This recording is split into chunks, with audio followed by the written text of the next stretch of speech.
Welcome to Tuesday Truth. I'm Andrew, your host, and today we're diving into the most powerful moments from this week's conversation with this week's amazing, inspiring guest. These are clips, but they're also insights that'll change how you see your own journey. So let's get right into it. A short answer is before going in there, I said my whole childhood I was blurred. It was like I didn't know what depression was, but I was just blurred. I couldn't beat myself. There was a point in time before I hit the Abattoirs at 14 to 16. I was like working in Woolworths. I felt like I was happy, right? I was well wanted in Woolworths. I was doing a great job, giving me lots of hours, and then all of a sudden it put me in this Abattoir. So that initially was like a weird experience. So I'll tell you the very start of so the announcement saying, son, you're going to go work in the Abattoir. No, not even son. It's like not even a conversation. It's like you're working. Not even. It was right. So one morning I woke up. It was like four in the morning, and I'm getting dressed to go to the Abattoirs. Right. I don't even remember the car ride. It was just dark. It was cold, and I'm in this Volvo blue shoebox car.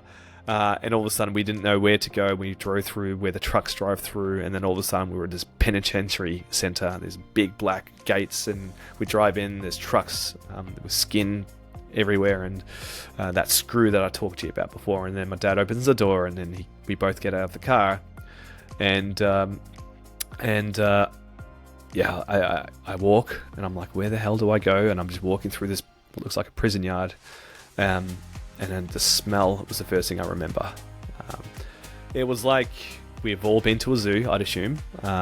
So that smell of a zoo, but it was beyond that. It was like 3 times more pungent. And what that smell was the smell of death all around me. And you could just smell. I'll never forget that smell when I first stepped in. And then when I turned back, my dad standing there with his hands in his pocket. I felt like he looked concerned. But I'm like embarrassed at that point. I'm like, just go. So I'm like, just go. So I don't remember him driving away. And as I'm walking towards this building, which was an orange brick building, there's like bits of grass at the front that's green, well kept at that point. And then this big tall guy, probably 6'4", and I'm this little Filipino Turkish guy. He looks down at me and he goes, "What the fuck are you doing here, stir fry?" I look up. He's got a tattoo on his neck, shaved head, orange hair, beard, tattoos all up his face, knives down his side, dressed in all white, apron with blood on it. It was, and so I kept walking towards that building. And then as I got to that building, they welcomed me and then said, right, yes, you're the new starter. You're going to start in what's called the iron shed. So these iron sheds, like these little things that hold up the animals, like big hooks, little hooks, lambs and beef. And my job was to sort the iron, and then I haven't seen a piece of carcass body meat at all, and these crates would get sent in front of me. They said, just all you need to do is start off sorting the iron. I'm like, okay, this is pretty easy so far. It's quite fun, actually. So I'm sorting through, and all of a sudden, I've received one container with this lump of, meat just on this. And it was the first time I saw the meat. And I'm like, what do I do with this? Do I put this in the bin? It was just crazy. It's like these boxes of iron, and all of a sudden I'm seeing more of these bits of fat, bits of meat all over these iron hooks, and I'm like, right, okay, this is the Abattoir. So that was the easy stuff, and then and that was pretty much my first day. But during that time, I didn't remember packing any food, and I can't believe I didn't pack food. I just came across that thought. I didn't have any food. But they had lunch trucks that would come around, and the lunch trucks would serve hot chicken wings, sausage rolls, packets of pasta. It's just meat. I bought a Mars bar. I didn't touch meat for the first week. Yeah, I bet. Yeah. Yeah. So that was the first few days was working in the iron shed. You were full time at this point. I was casual. Yeah. Oh, casual. At that point, okay. Yeah, I was casual. So start off as a casual. Yeah. Yeah, very, very, very tough time. So my dad was always trying to sue people to get money at that point because he had a lot of health complications, and then doctors apparently kept screwing up. So that was his way of monetizing. At the same time, he moved to a house where he bought the house, renovated it, spent $50,000 on it, and the previous owners who sold the house actually defaulted on the finance like a year later, and the bank then said, you don't own the house, Leon. My dad's name was Leon. We're going to repossess it, or we're going to buy it at the value buy it back from me at the value that you bought the house. But then he put so much money, he was battling that. Then at that point, that's when I lost my job at in real estate. Then I had that moment, and then shortly after that, when I came home, he just kept going at me. You know, I was like the punching bag for him. Not physically, sometimes maybe, but mostly mentally. Like, if I took a shower for more than like 5 minutes, he'd be banging the door. If I didn't stop the water between shampooing my hair, because he wanted to save money, he would be yelling at me. So it was just constant every single day, and I was already empty at that point. And it got to a point where it was after that moment, he said something to, obviously I stopped caring, and then like he was at the front door, I was about to leave the house, and then he was saying something to me, and his head was here, and then I just went right next to his head. My fist went straight through the wall. There was like a stud just next to it, and then he's the kind of guy that if you hit the ground hard with your feet, he would yell at you, let alone punch a hole in the wall. You would think that he would just, but he was stunned. It was the first time he went silent. So you didn't make contact with him? No, didn't make contact with him. It was very close. This was years of hardship in that house. And then I turned around and drove my car to my only friend, my best friend, Lee. He's my real brother. Still to this day?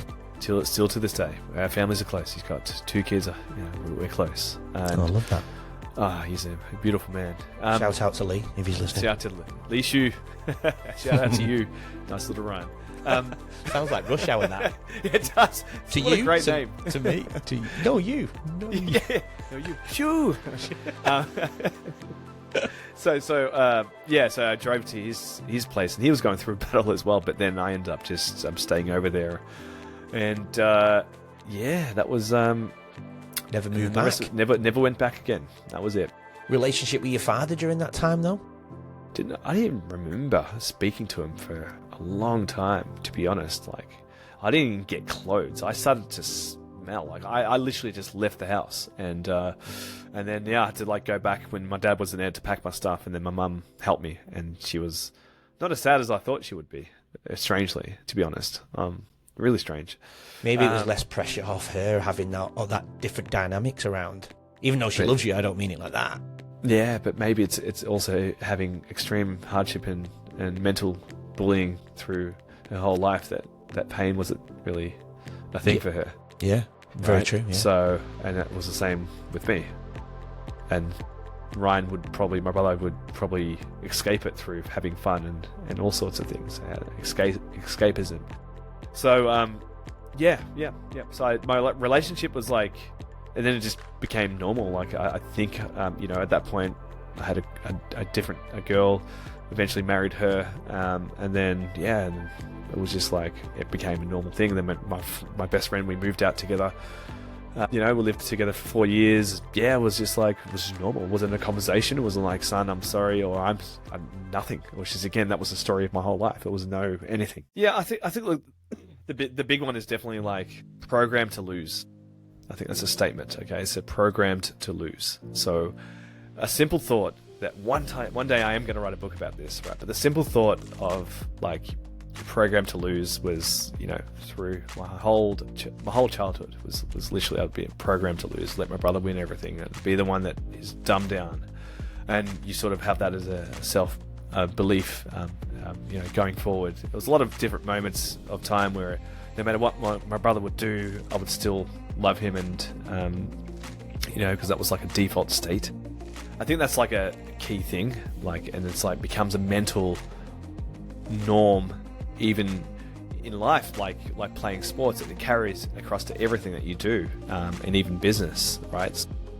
That change is a huge thing, right? A massive thing, and it's a blessing because like I see the mechanics of it, and I'm able to then sort of like understand how to reverse that, and it was through like a lot of meditation, repeating things like I love myself, I've done like therapy as well, like EMDR, and everything always leads back to childhood as well.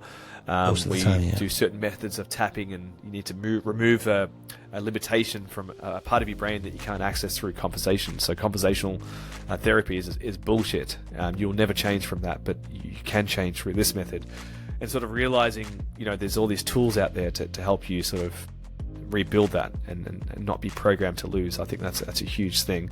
And the constant need for self-development, it just doesn't end. That's a big part of my life, right? So no education, being told you're dumb, going in from an abattoir, but even still then, like having this thing inside me where I just knew that I was different and that I want to build something great.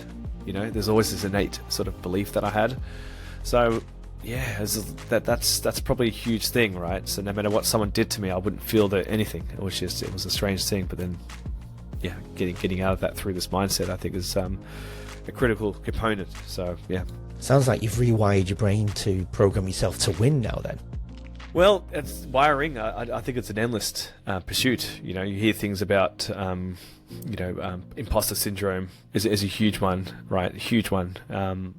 Constantly the most successful people in the world still suffer from that. I want to do more public speaking, talk about this stuff. I think is super important. Having the right partner in your life. Without Evelyn, I definitely wouldn't be the level that I'm at as well. So surrounding yourself from your immediate environment, someone who's empowering is amazing. And she's built a whole community of women, and she's helping a lot of women as well, which you'll see on this. She's leading her own way for sure, and it's inspiration, but it is hard. It's not easy. So programming yourself to win I dare say there's no end point to that. It's how far you want to go and what you want to unlock as well. Well, I think you are winning if you're in that direction though, right? Yeah, that's true. By default, yeah, absolutely. I think it's definitely a better mindset. What you just witnessed is only a snippet of our amazing conversation this week. This is what Leading Our Own Way is all about. Real stories, real transformation. If you're watching this before Wednesday, part 1 dropped yesterday and part 2 releases tomorrow. But if you're already here after Wednesday, all parts are available now. Head to YouTube, Spotify, Apple Podcasts and every other major platform and look for the numbers on the bottom left-hand corner of the episode's covers to start with part 1.